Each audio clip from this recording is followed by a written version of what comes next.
right?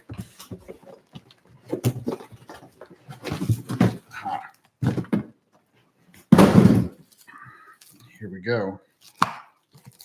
There it is.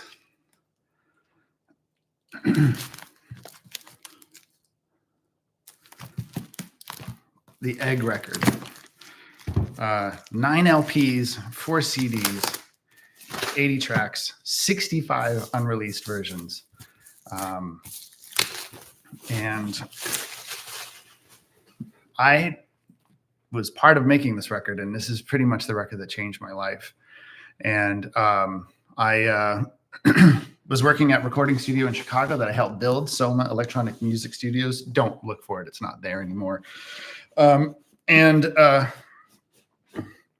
I met Jeff and the gang while they were mixing Yankee Hotel Foxtrot, and slowly but surely, we became pals, and now I am.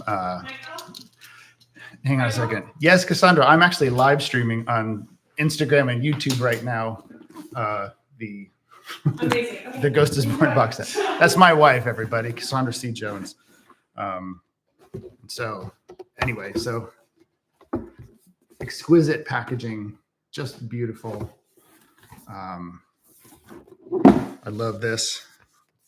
And here is A Ghost is Born with I love this, the stage layout from the early days of my time with the band. And I think, let's see, I'm not entirely sure. I'll have to read this and to refresh my memory here. Yeah, so this is a photo from backstage at the Auditorium Theater in 2004, I believe. Oh, wait, maybe that's not right. Maybe it is. Yeah, this is the first time I'm seeing this all put together, so I may have more questions than you do. Oh yeah, so here's some photos from the studio in Chicago at Soma, John McIntyre's studio that I helped build starting in 1999. And God, I didn't know shit from Shinola back then, if you can understand. And there's an amazing photo. I'm looking at this for the first time, so along with you, and it is really something. And yeah, so we started working on the record at Soma in Chicago and worked on a lot of material there, which is most of that, a lot of it is on the box set, the sort of the unreleased versions. And so, oh yeah, so this is the live at the Wang Center in Boston, this particular one. And I very, very much have a very specific memory of this show. It was I remember it sounding just exceptional on stage. And I'm so glad that this is now available for everyone to hear. And then this is the Outtakes and Alternates 2. Oh yeah, let's start with Outtakes and Alternates 1 and see what we have here. Yeah, so there's Glenn and his contact microphones, and sort of like classic loft detritus from that time. And so these, it's insane to me that this is so old. at least that's what she says, from August of 2002, which is 23 years ago. That is wild to me. Time just really slips past if you're not paying attention. So side A is, at least that's what you said. And this came from the fundamentals idea that Jeff proposed. And a lot of what I'm about to say is definitely covered in the liner notes here. And so you can fact check me in real time if you want. Yeah, it was just an incredible moment where I was sort of suddenly drafted to participate in this band that already had, a big following and a lot of fans and a trajectory and a style. I was, 2002. I was 30 years old at that point and had been in Chicago for only a couple of years, year and a half maybe. And I moved to Chicago to sort of infiltrate the scene around Thrill Jockey and Drag City. And I really had no idea what Wilco was at that time. And when they came to remix Yankee Hotel Foxtrot, I remember just being completely and utterly entranced by this music. And it gave me that feeling of like, oh, this is why you make music, is because it gives you this incredible feeling. And still does to this day. It's kind of incredible. So this is an astonishingly beautiful package with kind of the perfect amount of oblique but specific images around this time. And this is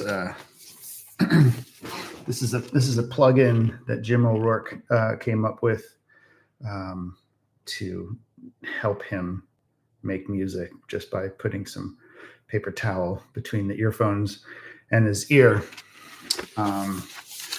And yeah, I guess maybe a good thing to do would be to ask or to see if there are any questions, and I can kind of answer any. You can put it in the comments here on Instagram or on the Patreon stream. And but yeah, there's so much music on this. And everything from the Soma sessions, I was the engineer and also playing. So I would start the computer recording, run out to the live room, play, run back into the control room, stop the computer or the tape machine or whichever it was at the time. And this was like a post 9/11 world. I was also in the studio with Wilco and Scott McCoy in the -5 on 9/11, that's maybe a story for another time, but like that was the kind of the climate in the at the time. Okay, so John V. Barrett asks, what was your first Wilco show as a member like?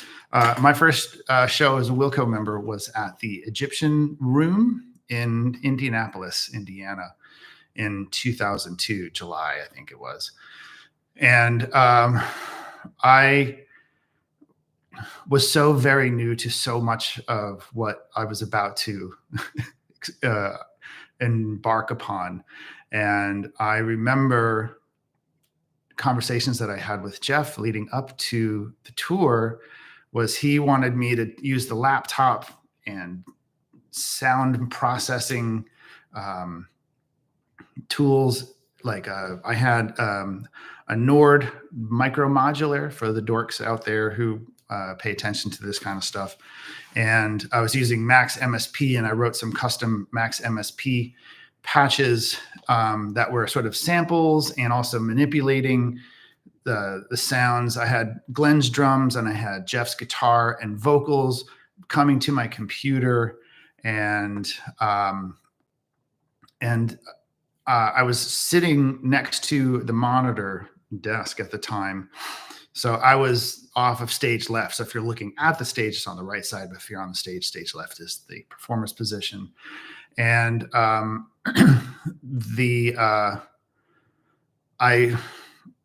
was putting together this rig. You know, it was the first time that I had like a budget to get some gear to put together to make this happen. And I had a Motu 828 audio interface that I would plug into the monitor board, and I would select my inputs and signals from there. And then I would manipulate using granular synthesis or distortion and filters and stuff to kind of, you know, send the sound all the way around. And it was terrifying. It was absolutely terrifying because I felt the weight of the trajectory of what Wilco was at that time, and what I was introducing to me felt very, very divergent from what that expression and articulation of those songs was. And it was really amazing, but also I was just like, I would feel very timid, to be perfectly honest, at the time. And I would just sort of like feather things in and out, and, you know, hope maybe in retrospect, that was the right move to kind of like all of a sudden introduce this, like, what the fuck is going on? Why does this sound like this? What's going on? And having questions coming from the audience. But a specific memory of that time and that kind of using synthesizers and the computer to manipulate sound was when Jeff would play the sort of acoustic version of Sunken Treasure. And I had his guitar coming through the granulating synthesizer. And since most of it is in D, or I mean, I guess maybe it's not all in D, but I would just take the signal and the granular synthesizer. If you're not a dork like I am and know about these things, what it does is, you know, if you think about a piece of audio in a computer, it's got, you know, a beginning, middle, and an end. And what the granular thing does, it like shrinks the window down for where you're playing it.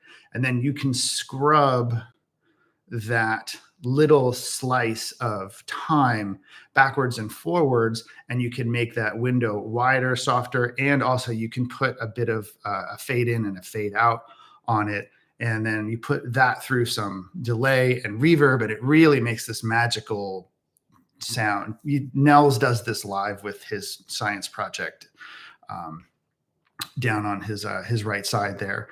And and I remember really like that was super satisfying.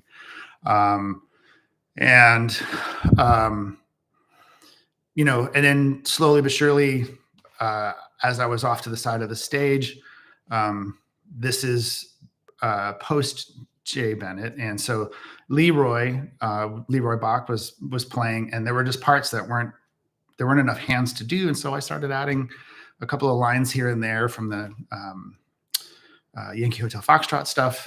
And so that was happening concurrently with the making of Ghost is Born. So these are like two things happening simultaneously. And so I was like learning about touring and traveling and making music, and then going back to Chicago where I was living at the time and making these recordings and collaborating. And it was fucking heaven, I have to say. Really, really was an incredible collaborative experience where all ideas were given their fair shake, and it was just wonderful. And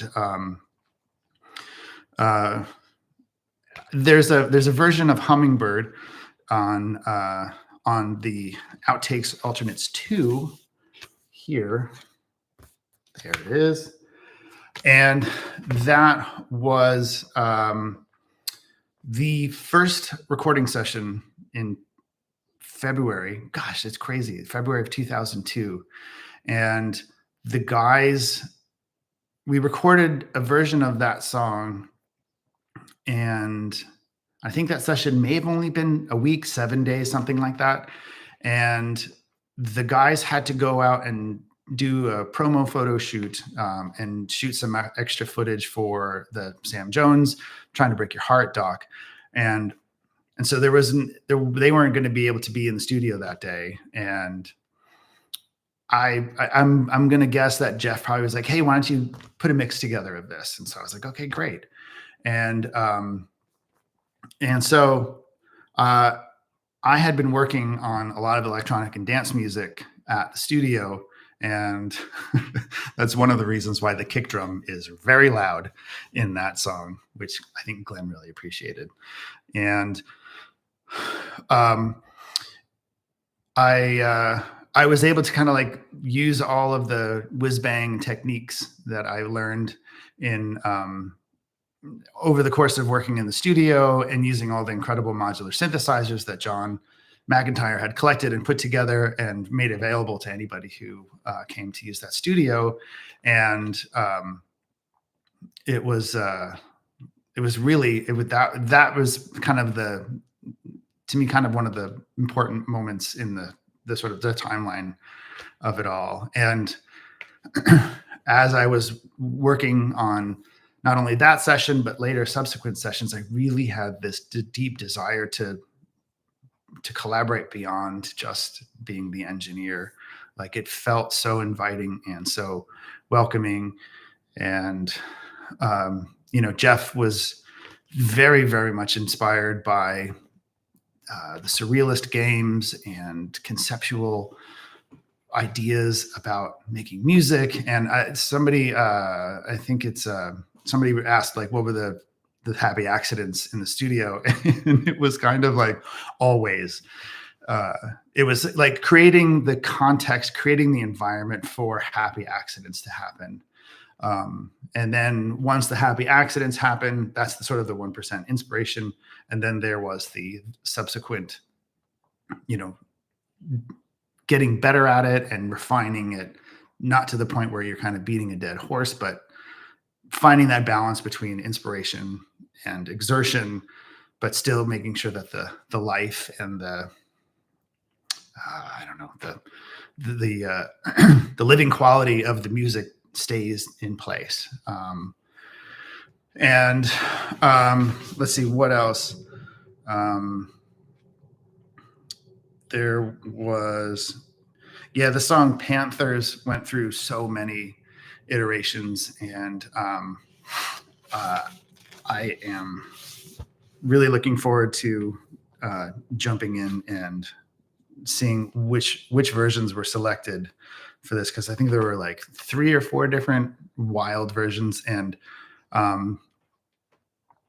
in those sessions, that was back when I was really, really experimenting with the computer and using Max MSP and other tools, which at this time, looking back 20 plus years later, they are like quaint applications that are kind of built into the foundation of something like Ableton, for example. But back then, that was a very sort of, revolutionary sound, especially maybe within the context of what Wilco was. But that it was embraced, and that was something that was really exciting. And Glenn has this incredible ability to like take, we've kind of poked fun at him a little bit for this, but he would just cover his drums with springs and, like grip tape for skateboards and sandpaper and nuts and bolts and, just sort of anything, and would put contact mics on it. And that would really provide this sound that you kind of couldn't even make with a computer, but it shared a similar sonic DNA with that stuff. And a lot of that is on the Panthers. And then the Two Hat Blues, which is on side D of Outtakes and Alternates 2, the fourth track on there. That was, I think, an unintentional, interpolation of the band, and the band. It was just this little piano lick that I had And that's the intro for what turned into Hell is Chrome. And it's cool to have that. And it's just, I was, I just would have this little idea, and then I just repeated it too many times. And then Jeff had the idea like, oh, what if we stick that at the beginning of Hell is Chrome? And then now those two things are one thing, which is the magic of good songwriting, like Mr. Tweedy is very, very good at. And yeah, and so there was another question. Oh man, they're going by really fast, so I only see like 4 at a time. But let's pick out another one somewhat at random here.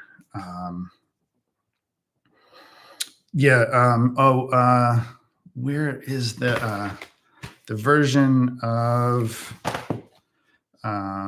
Company in My Back, outtakes and alternates on 1, side B, the last song, Company in My Back. That was at the Hot House recording studio in St. Kilda, Australia, which I don't even remember how this happened, but we were invited to go to a recording studio that had, I believe, if memory serves, and again, this could be wrong, but it seems like a good story. We were recording. Sorry. They invited us to come and check out the studio, and we brought some gear.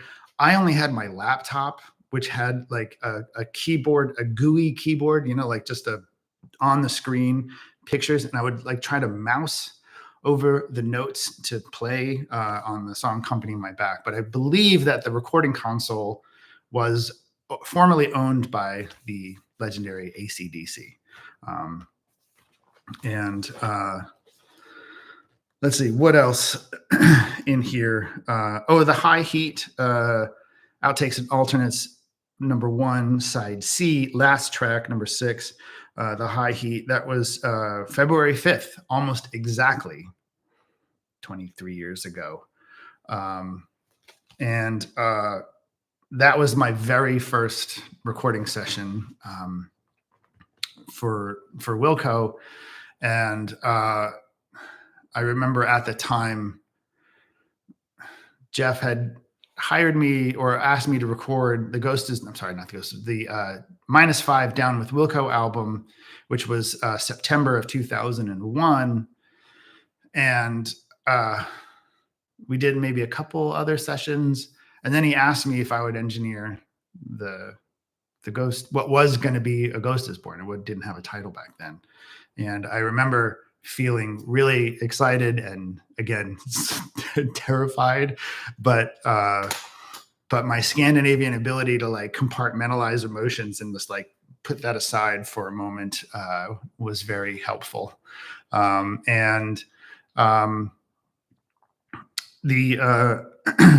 The High Heat was the first song, and I remember feeling sort of disoriented, but also very energized. It's that hump that is something that I've experienced over and over again in my life, where you get into a situation where you're like, I don't know if I can do this, and then you do it, and then you get on the other side of that initial fear, anxiety, stress, and then you're like, oh, this is all it is, and you just have to like pay attention and do a good job and be a good person.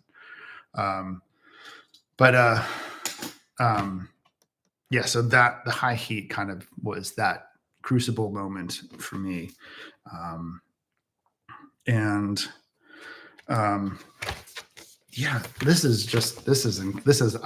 was hoping that I would sort of be inspired to find some stories to talk about. So then, as you may or may not know, the idea was to write all this music and have these arrangements in place, and then we would go to New York at Sear Sound on 48th Street between 8th and 9th Avenue, and record them properly, which I think that was the moment where I sort of transitioned from being the engineer to being in the band. And we worked with Chris Shaw from Sear. And then we met the wonderful TJ Doherty, who was the assistant on that. And we just sort of got along great. And for me, going to New York to record with Wilco was a big deal for me because of my father's history, who was a recording engineer who worked with Phil Ramone and started in 1957 at A&R Recording, and would go on to become an engineer that taught legends like Bob Clearmountain, Ron St. Germain, Michael Brower, and like dozens of other recording engineers whose work you have heard whether you realize it or not. And it is to be able to go and be in Hell's Kitchen in New York City recording felt really exciting, and I really loved it. That was sadly the year after my dad passed away, and that was like 2000, late 2003, the fall of 2003. And then my mom would pass away the next year. So there's a lot of really difficult emotional stuff going on there. And maybe I'll take some more questions. Favorite track from the Wilco book was This Is New. Yeah, and I believe This Is New came from the Fundamentals sessions, which you can read about in this fantastic book with incredible photos. And Bob Mayer, I had a couple of long interviews with him to talk about the making of that. And this is not related to that at all, but this is backstage at the Auditorium Theater. No keyboard stand, just on the knees there, just on the knees. And that is still in use in the Wilco Jam Room, the Nord Electro 2, which felt like a revelation at the time. Yes, J-Bo, it's kids. We were so young, and it is. Oh yeah, so I see. Look, we started off with the stage plot from 2000. What is it there? This is great. And I'm sure there's more incredible details to discover. So I started out this with this is the stage plot from 2004. And so I think I was on stage left. So I think this was me back then. And that was Leroy. And now to 2024.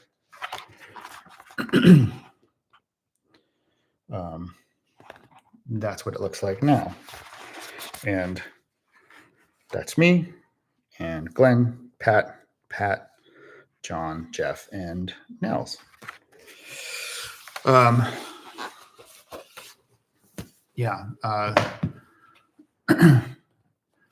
those tracks available on the deluxe?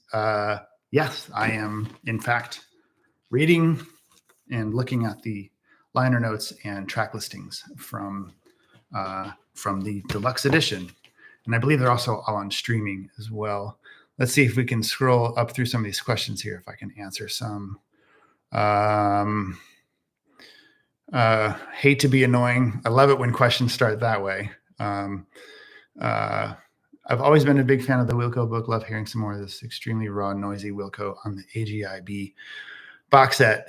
Yes, lots of good stuff to explore. How fun is it to play that Theologian's opening live? And how fun is it? It's a version of fun. It is. It's the challenge, and I don't know. Maybe I shouldn't say this, but here we go. But it's like there's a technical difficulty in it because getting the tempo right, because there's a lot of space. It goes bang, bong, bong, so there's not like rhythm happening. Like, so there's a lot of places for the tempo to shift. And so getting that tempo and singing it in my head before we start. And sometimes I have a little metronome that'll just get me started on the tempo because after, depending on what song hums before it, it can be too fast or too slow. So it's that album tempo to start, and then we kind of find the groove there. Let's see what else we got here.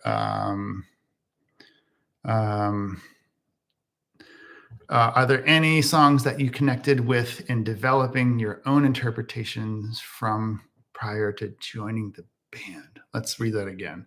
Are there any songs that you connected with in developing your own interpretation from prior to joining the band? I'm going to say yes. Let's see what else we got here. There were some other questions that kind of whizzed by early on. And someone says, thanks for playing at Canes. That was really fun. I would love to play in Asbury Park again. And Trey Hollingsworth asked, was there an official moment that you joined the band, or did that evolve? I don't know that there was a specific moment, but going to Sear Sound, as I said, from recording at Soma and then going to New York, like that was the moment that I was no longer responsible for recording, and I was happy to relinquish that control. All right, scrolling up here, seeing some more questions. I remember back then, before a lot of fans knew you, we called you Laptop Guy. Really cool to know what you were up to during those shows. Yes, I remember being called the Laptop Guy a lot. What was the atmosphere like in the studio while recording A Ghost is Born?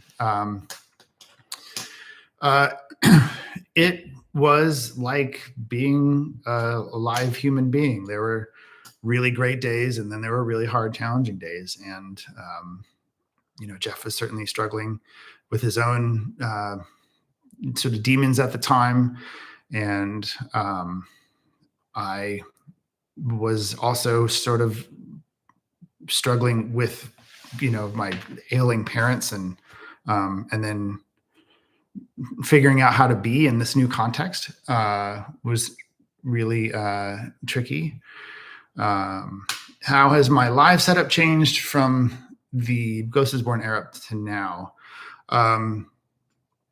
I can give you the long answer.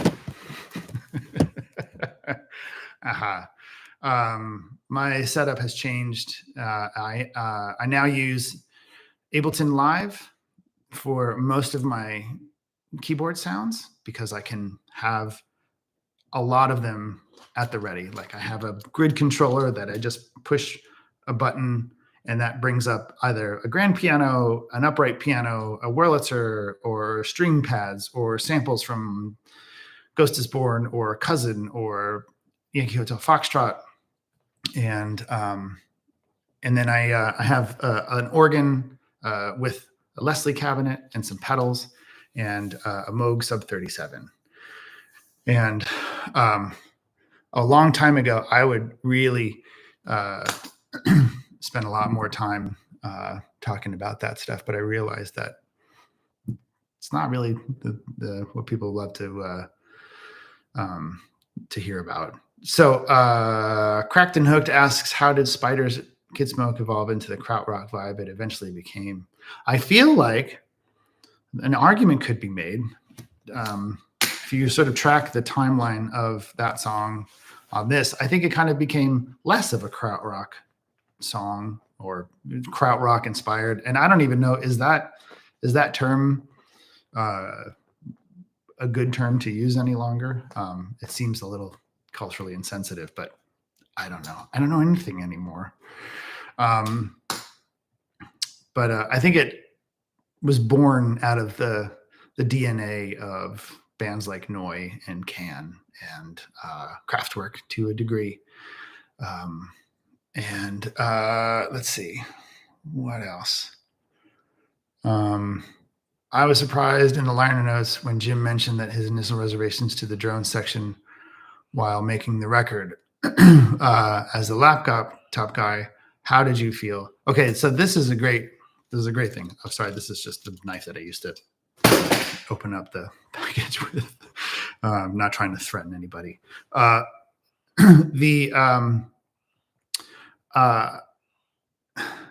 The section in Less Than You Think, which is, I'm imagining that's what Kevin Neal is referring to.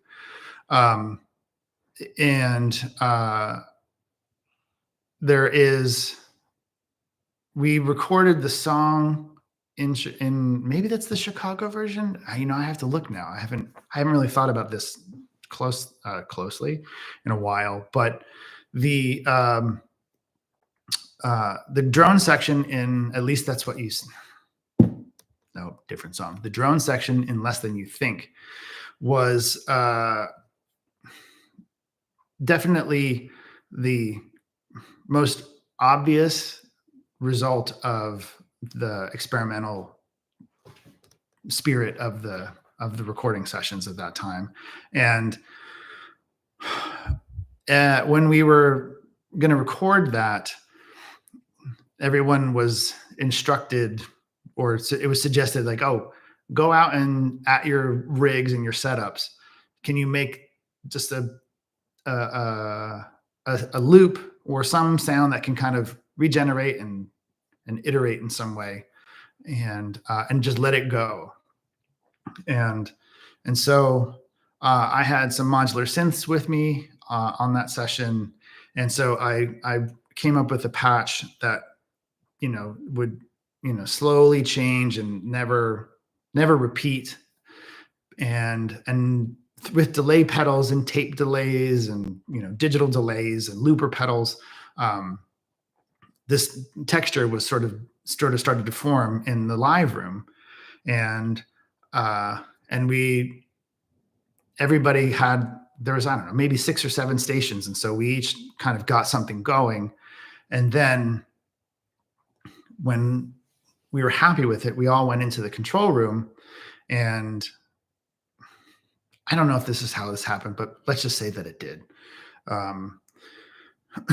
We played the sort of the traditional song part of that song, and then faded in this new drone section, and it lasts for a while, right? It's like maybe 10 minutes or something.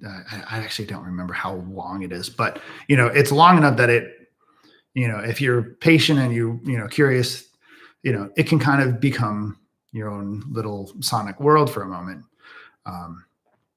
And all of us were in the control room listening to it on the 2 speakers on the console, just as you would listen to a playback after doing a take. And then when we had recorded enough of this, or what seemed to be enough of it, I was like, oh man, this is going to be great, because now I'm used to hearing it just coming out of 2 speakers, but now I get to go walk into the live room where all of the amps and loop pedals were just sort of making their individual discrete sounds, and could walk through and experience a 3-dimensional version of that moment. And there's another funny story about, and maybe Jeff's talked about this. I can't remember if he has or not, but